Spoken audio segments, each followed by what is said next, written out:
आईच्या तिरडीला मुलीचा हात. सकाळी 10वीचा पेपर दिला आणि दुपारी केले आईवर अंत्यसंस्कार.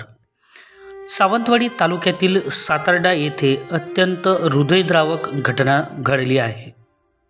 आईवडिलांच्या अंत्यसंस्काराला मुलगाच हवा ही पूर्वापार चालत आलेली परंपरा आता परिवर्तित होत असून सातार्डा जाधववाडीत एका मुलीनेच सकाळी गणिताचा 10वीचा पेपर लिहून दुपारी आपल्या आईवर अंत्यसंस्कार केले.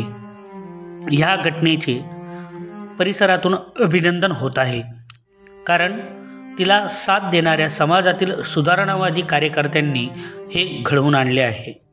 या संदर्भातील अधिक वृत्त असं की सावंतवाडी तालुक्यातील सातार्डा जाधववाडीतील सौ रुपाली राजन जाधव वय 48 या महिलेचं रविवारी सायंकाळी अल्पशा आजारानं निधन झालं. तिच्या पश्चात पती आणि 2 मुलीच आहेत. विधी करायचा तरी कोणी असा प्रश्न निर्माण झाला.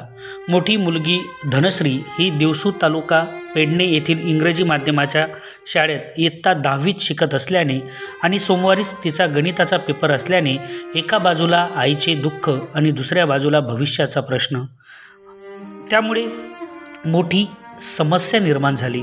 मात्र या गावचे सुपुत्र आणि पेडणे गोव्यात स्थायिक झालेले सामाजिक कार्यकर्ते चंद्रकांत जाधव यांना ही बाब लक्षात आली आणि त्यांनी प्रशासनाच्या कानी घातले. प्रशासनाने सदर मुलीच्या घरी तातडीने भेट देत मुलीचं सांत्वन केलं आणि परीक्षेचं महत्त्व विशद केलं. त्यानंतर मुलीला परीक्षेला नेण्याची आणि पुन्हा आणून सोडण्याची जबाबदारी त्यांनी घेतली. त्यानुसार मुलीला स्वतः घेऊन जाऊन शाळा प्रशासनानेच पुन्हा आईच्या अंत्यसंस्काराला मुलीला आणूनही सोडलं. सकाळी पेपर दिला आणि दुपारी आईचं अंत्यसंस्कार केलं. मुलगी धनश्री ही कुटुंबातील मोठी असल्याने तिच्या हस्ते आईचा संपूर्ण सोपस्कार पार पडला. सकाळी पेपर झाल्यानंतर संध्याकाळी आईवर अंत्यसंस्कार करण्याची दुर्दैवी जबाबदारी, पण एक सुधारणावादी जबाबदारी धनश्रीच्या कमी वयात तिने पार पाडली. त्यामुळे संपूर्ण परिसरातून या सुधारणावादी घटनेचं अभिनंदन होत आहे.